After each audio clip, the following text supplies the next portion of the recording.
agencies. So our next speaker wants to live in a world where technology works for us, not against us. As a user experience architect, she leverages user-centered design to help global brands like Jaguar, Land Rover, Kimberly-Clark, and Intel create useful and usable experiences on cars, phones, tablets, and the web. Lately, she's been designing user experiences for Ford Motor Company at Team Detroit, an advertising agency in Dearborn, Michigan. When she's not nose-deep in wireframes, Emily leads Ladies That UX Detroit, a professional group aimed to support and advance women in design and technology. Ladies and gentlemen, Emily Bowman.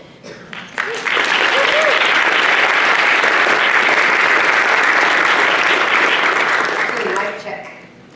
That sounded loud. Can you guys hear me? Okay. I'm really impressed that so many of you are still here because it's a glorious day and you've just spent the whole time listening to people talk about work. And I'm going to talk not only about work, but about when work kind of goes wrong, which is when I heard about the theme for today of information everywhere and architect everywhere. I thought actually about reprising a talk that I gave a while back, iterate on it a little bit, because when I think about what it means to be an information architect in agencies, which is where I've spent most of my career, my UX career, I think about ambiguity, uncertainty, and volatility, because nearly every project that I've done for all the clients that I've worked with has had some kind of elements of this along the way. So when I think about change, I'm kind of thinking about two different things at the same time. I'm thinking about capital C change and lowercase c change. And capital C change is actually what brought me to the profession in the first place. So this is kind of like the fun, shiny parts of change and the work that we do. It's like new technologies, it's new solutions to existing problems and new ways of doing things. And so that's kind of why I made a move into this kind of work. But as I've spent time designing things for people, I found that the lowercase c, the not so fun day-to-day change that happens in projects and when you're trying to get things done is actually still as fascinating to me as the big C change. So I like to think a lot about this topic of how can we be more intentional in how we deal with these kind of two types of change in the work that we do. So that's what I'm going to talk about today. So the last time that I gave this talk, I kind of went through and I gave an example of how a project just went to hell for every single one of these clients.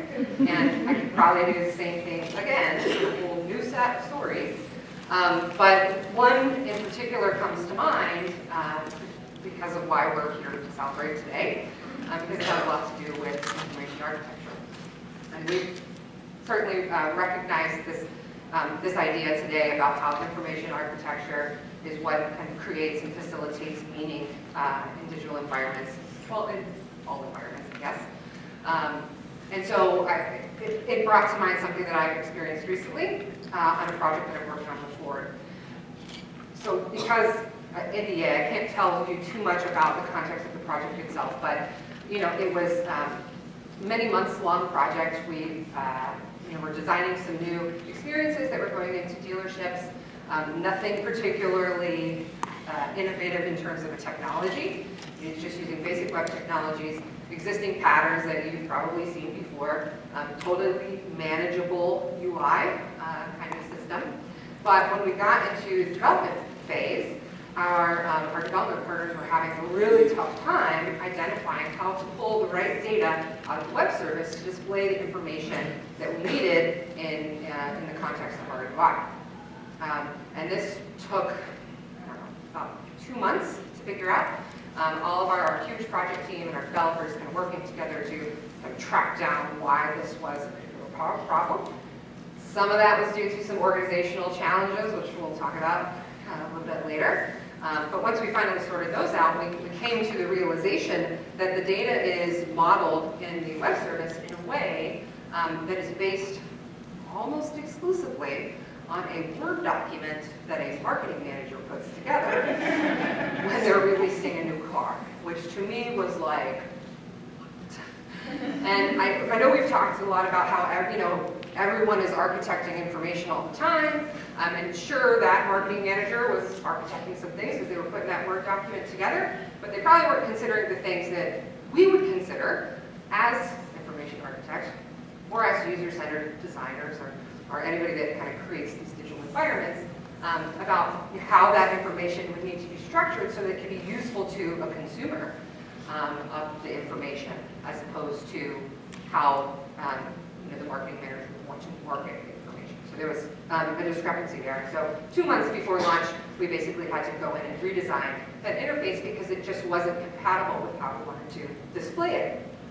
So the idea of so change has really kind of been top of mind for me because of that recent experience. It's got big change. It would require a huge organizational shift in how information is managed and architected throughout their entire huge systems.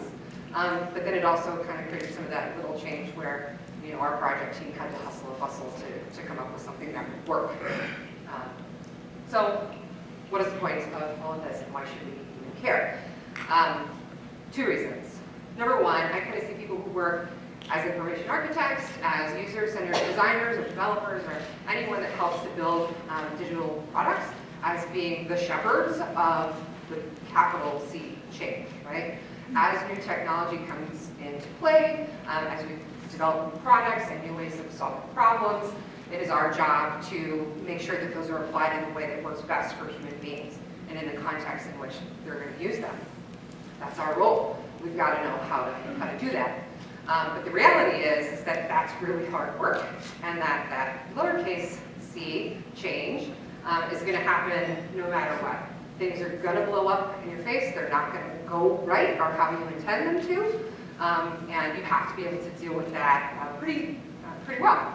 I think it's kind of a core competency of the work that we do. So if you aren't in a position where you feel like you're pretty resilient and adaptable in that way, it's probably something that you need to invest some time to strengthen. I want to talk about this kind of on 3 dimensions. The first one is on the individual level. What can we do in and of ourselves to build those skills and deal with those changes in our projects? We'll also talk about the implications for teams and for organizations as well. So I'm a pretty adaptable person. Again, I'm attracted to these kind of environments where things are changing really fast, and I imagine a lot of you are as well. I kind of feel like if you're the type of person who wants to do this work, you're probably okay with change to some degree, but you still might fall somewhere everybody's going to go through this process anytime they're faced with some kind of element of change in their work. Starting off kind of apathetic about it, not really invested. You finally get to a point where you understand what's happening, but you're resistant to it. Then you move in where you're complying, but you're not really totally sold on what's happening. And then finally you get to a point where you're committed. And this is just the way we do things now. And when you have the really strong adaptability and resilience skills, that can happen really quickly. And other times, people get hung up, and it's hard for them to move forward and deal with the change that's happening in their work. So here are a few things that you can do to kind of build these skills in and of yourself and handle change as it comes to you, kind of on a day-by-day basis. The first one is pay attention. I think Kat this morning mentioned we spend a lot of our time kind of on autopilot, and we're just reacting to new information as it's presented to us. Taking a moment to stop and assess what's happening and assess how you're feeling about it is an important component for really processing change in a positive and proactive kind of way. Facing your feelings. Even myself, who I feel really excited by change generally, I'm going to have times where I'm really frustrated. Like when 2 months before I'm supposed to launch something, I have to go back to the drawing board, and it affects our entire project. That's still, those are still feelings that come up, and I have to kind of recognize them and deal with them, as opposed to letting them permeate throughout the rest of the project and then the rest of the team. In terms of working in agencies, I think the next one's really important, which is understanding your role. I think in working in agency environments, it's a little bit more likely that you don't have any control whatsoever. That you're in a role of an advisor or a consultant, that the true decisions are not necessarily going to be made by you. And so taking some time to appreciate that and kind of letting go of those things that you don't have control over, I think is important to do. As much as I think it should have been done a different way in terms to how we manage product information in our web service, I have no control over changing that and no control over changing the environment itself to accommodate what we wanted to do with our project. No need kind of getting all worked up about that when there's nothing I can do about it. Another part of that is choosing your attitude. You can decide to, let it go. You can decide how you want to respond to things, and I think that's something really important. And makes your job even easier when you kind of accept things as they are and let it go from there. And then finally, just kind of like relaxing about it all. By and large, most of us, the work that we're doing is not life or death. Might not be the case for everybody, but in terms of creating interfaces and digital environments, if it's not exactly how you want it or how you think it should be, it's not the end of the world. So kind of let it go best you can. Something else to consider here is that even if we are independently pretty resilient and adaptable in terms of dealing with change as it comes, by and large we're working with other people to make things happen. No person is an island, as they say, and the work that we produce is often only as good as the weakest link. So having some strategies in place for teams and projects to cope with change is also very important because it can ensure that as you're all kind of working along, everybody can kind of go at the same pace. You're not getting drugged down by someone who's having a really hard time. So there's 3 strategies I think you can take with your projects that will help out. I'm sure everybody has seen this diagram before. It helps to explain both the structure and the process by which digital environments are typically built.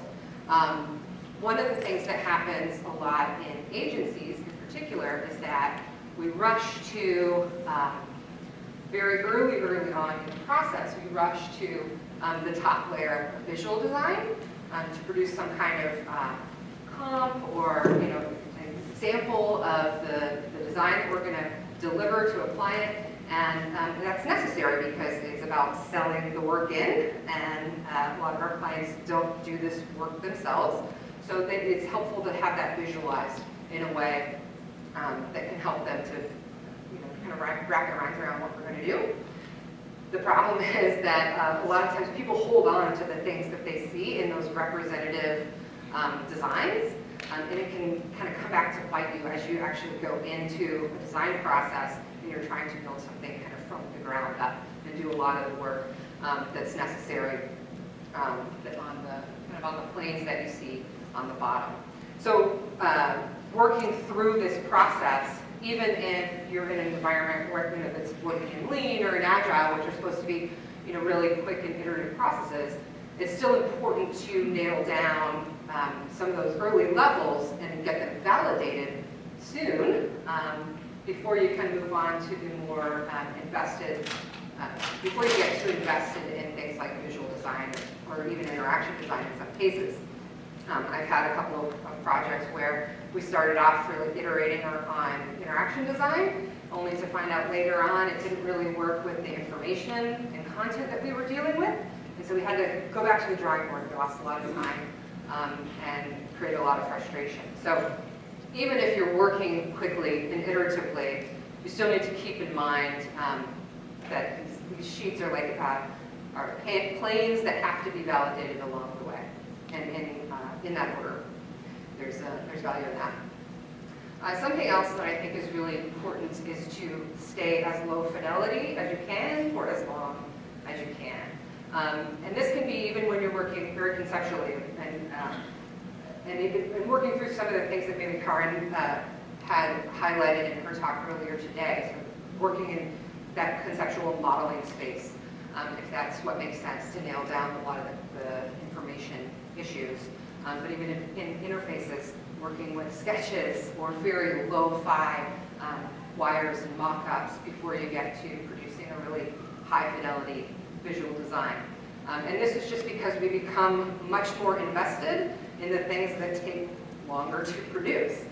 So if you spend many, many hours on a really nice set of wireframes and things, maybe your testing isn't as successful as you thought, or maybe some of the assumptions that you made going to design weren't validated when you tested it with human beings, you might be a little bit more hesitant to make the changes that you need to make. So that kind of can cause some suffering to the work that you produce. Staying lo-fi, staying loose, and validating quickly as you go, I think can get you to a better product faster. The final thing to consider, I think, for teams and projects are things that I like to refer to as opinion anchors, which are really just, opinions masquerading as fact.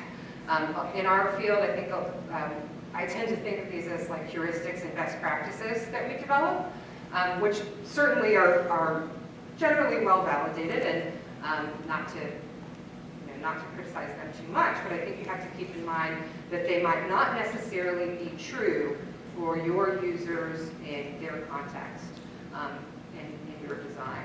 So even those things that we generally kind of regard as being more factually based still might not work. So keeping that in mind and being sure to validate how you go. So this is the tough stuff, and actually the thing that I'm the most interested in at this time, because this is less about the little C change and more about the capital C change. How do you get a huge group of people to move in a new direction? And this could be, as a result of culture changing or technology changing or a way of doing business.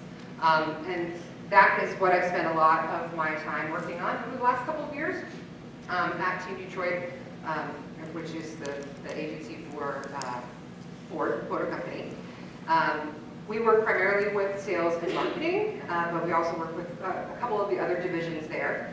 And in short, the project that I spend about half of my time on is a long-term research and strategy project called the Consumer Lifecycle.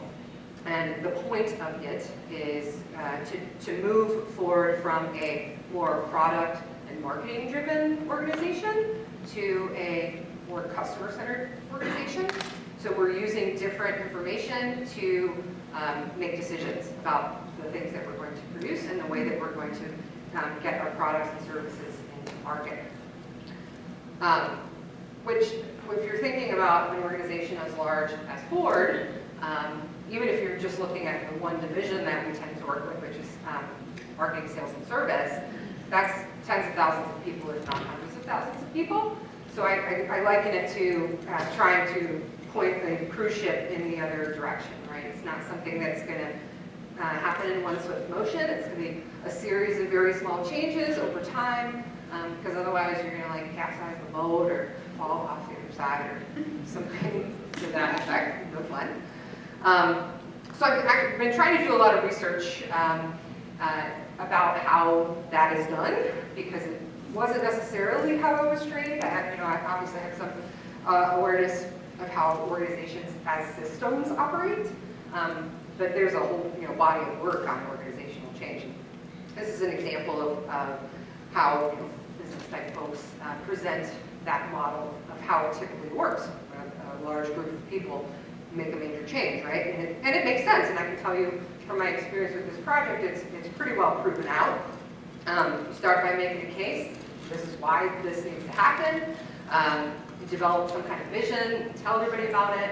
There's going to come a time where you have to find your naysayers and your opposition and deal with them and remove those barriers. You kind of highlight people who are doing it, and then finally kind of start to share those successes throughout the organization. The problem for me, just looking at this one model, was that it didn't really tell the complete story. It was kind of like here's what happens, as an organization changes, but it didn't really tell me a lot about how or what qualities might be necessary to foster in order to help organizations make that kind of shift. So I became aware of an organization called X-Plane many years ago, actually, when I was working with a startup that was doing business with them. And then when I was living in Portland, Oregon for a while, they have an office there and they do these professional development workshops. They are a business consultancy that uses visual thinking and human-centered design to help organizations solve problems and change, in some cases, their business models to respond to culture and technology and whatnot. So I was a huge fan of them. They publish a lot of great stuff. They do a lot of great trainings all over the country, so I'd encourage you to Google them and read some of the work that they were doing. I'm a huge fan. And one of the things that they have published is what they call their DNA of change. And this is it's basically kind of a series of qualities that organizations kind of need to embrace in order to make change, significant change happen. And so we've been using that to inform our life cycle project that I've been working on. So the first quality that they tell us needs to be there within organizations is clarity. So a good assessment of what is the current situation, why are we even making a change in the first place? What is the context that people are in? What is the vision? Where do we want to get to? And then what kind of lies in between, so to speak. So for our project, a few years ago, this started with a couple of the guys who were leading this business, or the account for the lifecycle team. And they created the first representation of our customer journey, which is kind of what you see here. And it captures, I'm sure you guys have seen these, it captures what customers are going through along their the life cycle of their interaction with the brand, from just becoming aware of it to shopping and buying, owning, and then hopefully, ultimately, repurchasing. And it also highlights, what is the business trying to achieve at these points? What is the customer trying to achieve? And then where are they getting stuck? So where are the pains happening, and where are the successes happening? And the purpose for this is that it can be printed out, giant, hang it on the wall, and everybody can refer to it. It makes it really clear what we're dealing with, which is especially helpful when you have an organization of tens of thousands of people. You're trying to kind of make a difference. We also defined a vision. This was a while in where we kind of had to narrow down, like, well, what are we really trying to do here?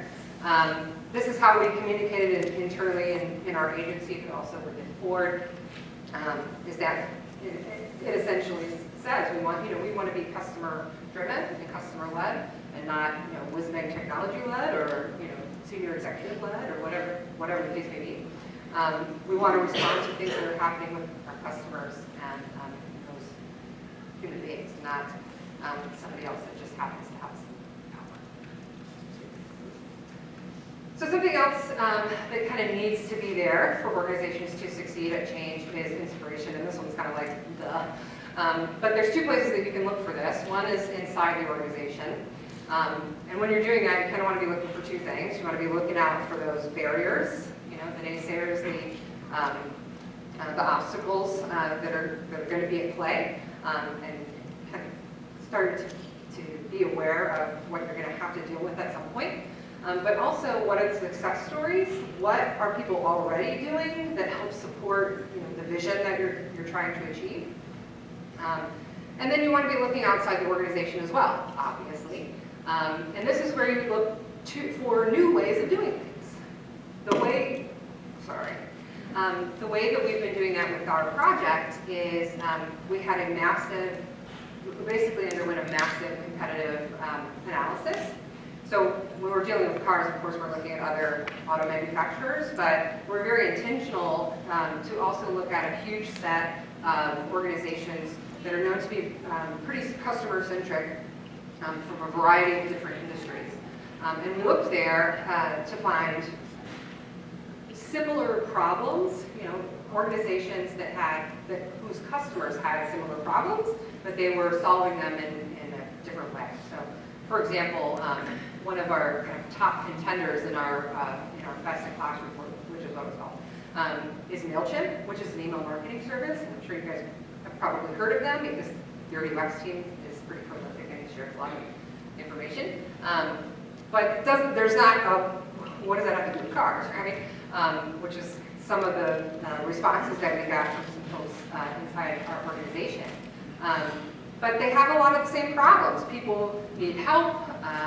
They need to access product information. They need to work through tools. And the way that MailChimp was solving for those problems were approaches that we weren't utilizing that we could probably leverage. So that's kind of how we were looking around for inspiration to help move forward in this regard. Another one is visual alignment. This kind of goes back to those maps. We're using, obviously we created that life cycle map that was our kind of current state of affairs. We're also working on a future-oriented one so that we can have something to, beyond just our vision statement, to point people to and say, this is what we're trying to do. And that's important because it's something that you can hang on a wall and everybody can refer to and agree on and reference as needed. A couple different ways to do this based on what type of organization you're working with or the scale of change or the experience. And I'm sure you guys can find out more information about that. Another element is co-creation.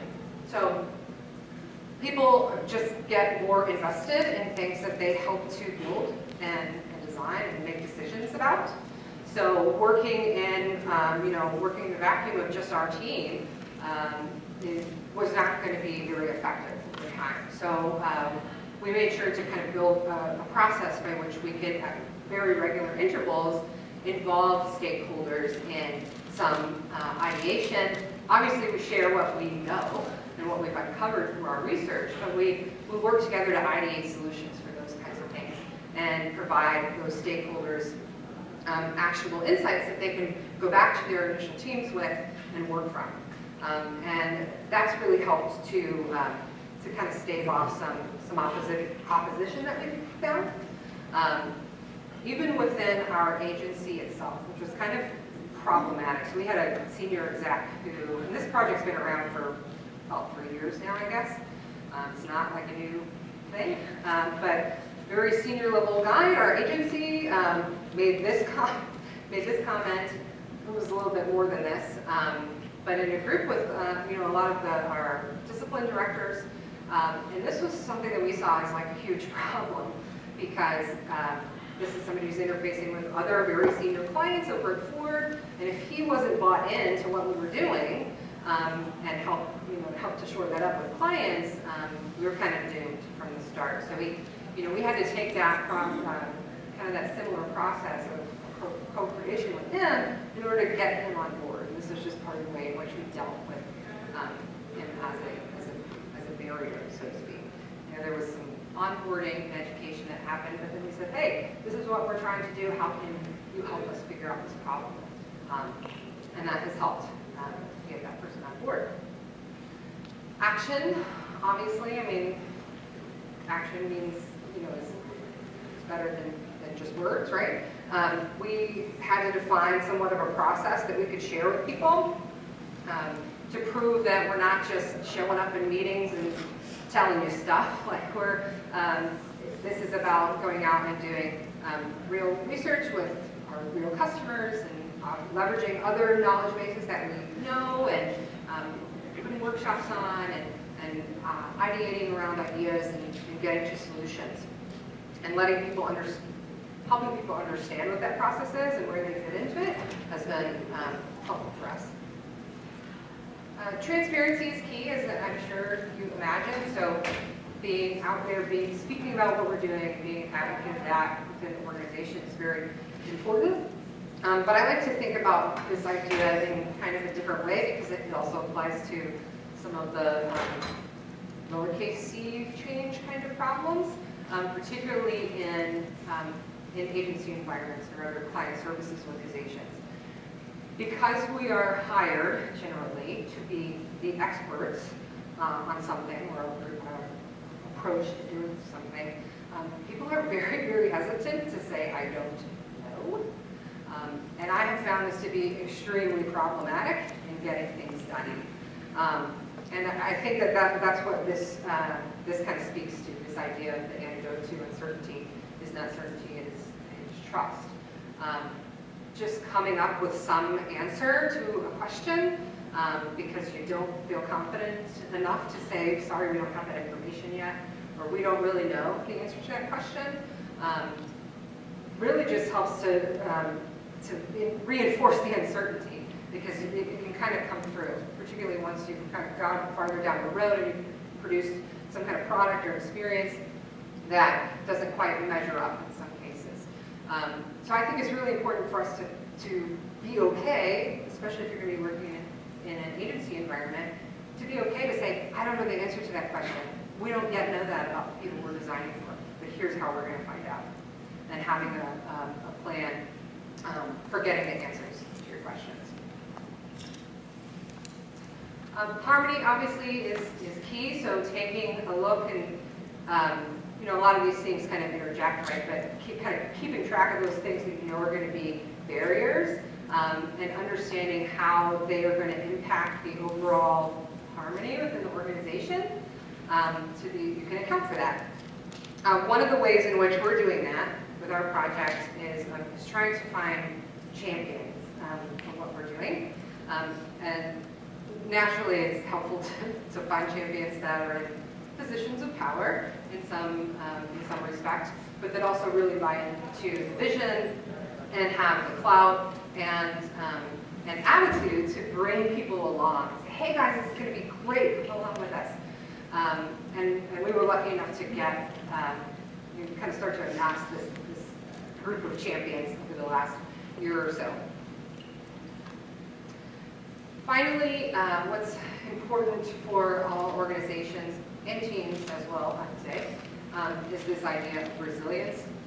I talked earlier about just individual resilience, how do you build that up in yourself? But for organizations, it's key. And generally, particularly large industries already do this somewhat well, right? They've got hothouses or skunk works programs or innovation teams or R&D. They've got people that are out there, kind of ideating, coming up with new ways of solving problems. But this could also be something different, like working in adaptation mechanics into every project that you see, time for iteration, feedback loops, so where you're continually getting information from your stakeholders, whether that be customers and users or within the business itself. Because some of these larger programs like innovation labs and things like that already exist, it tends to highlight where some of the other qualities aren't quite well embedded in those organizations. One I've seen the most in the clients that I've worked with is, there's a transparency issue, right? Like, these teams exist, there's people out there playing in the sandbox, coming up with cool stuff, but they're not sharing that beyond that team. And so it doesn't feel like something the entire organization can buy into and leverage to make things better. So these really are kind of a set of qualities that kind of all have to be there and work together in order to help move an organization forward. These are things that have just been really helpful to me in the projects that I've been working on recently. I hope that you've found some value in hearing how you can respond to change in a couple of different dimensions and maybe how working in agencies throws a wrench in that sometimes. But that is all I've got. Thank you.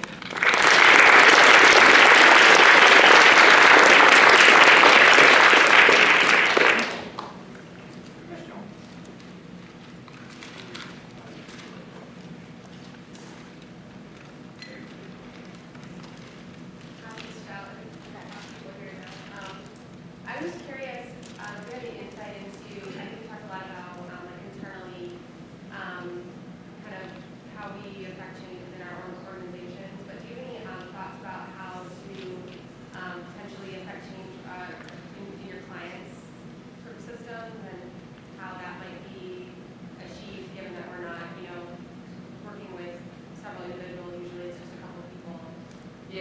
That is the hard part, and that's kind of what I've been struggling with over the past couple of years. I mean, part of it, I think, is about relationship building, and understanding what role your clients play, who their stakeholders are, what they kind of have to answer for, and then trying to compensate for that in some way.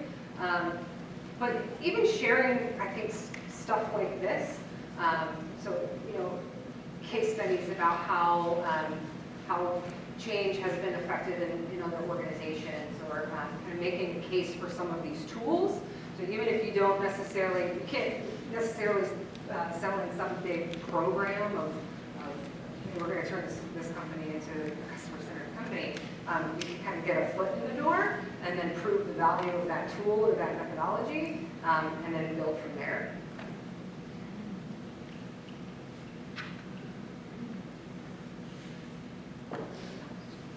Yes, you mentioned about using lo-fi prototypes to help you to be more to take change and to be able to receive feedback. Do you have any other good tips on how to receive feedback and to not be so married to your designs?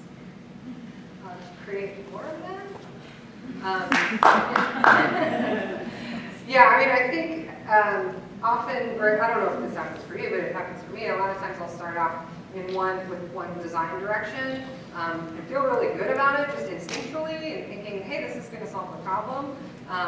But it's really helpful to create some alternate and some variables so that you can kind of prevent yourself from being too invested in that one particular design, and bring kind of everything to the table when you're working with users or stakeholders to validate them, so that at that point you can kind of pick and choose the things that really work from a variety of different prototypes or design ideas or approaches.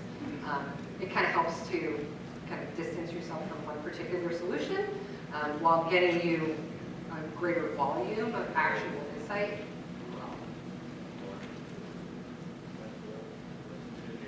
So you mentioned earlier on the problem with doing commitment to the great design for in-house use, I guess in use for P4 that you're talking about, and then it's taken a couple months to develop it because we weren't actually able to pull data because it was a marketing director's work. Yes. So how do you, but that sounds like it wasn't necessarily just the user. How do you prevent those kind of things from happening where someone much in a very different avenue is making a lot of these decisions and you realize they have to work as much data? Yeah, I wish I did. What's funny about that example that I gave is that it is not rare at all. There's colleagues sitting in this room that have been subject to kind of a similar situation. And I think that's part of, we don't necessarily have all the insight into how information is managed across the enterprise, nor do we have necessarily any control over or influence about making those kind of changes. And that's, I think, something kind of over the long term, particularly when I'm working with Florida about, hey, let's move this whole organization in a new direction. That has implications. Here are some of them, right? It has implications on how we manage our information and our data, because we can't solve some of the customer problems that exist because from the very, very beginning of the process, we're not thinking about them. And yeah, I mean, we're not anywhere close to a solution like that, so I don't know, but I have faith and hope that we can make a case for that at some point in the future.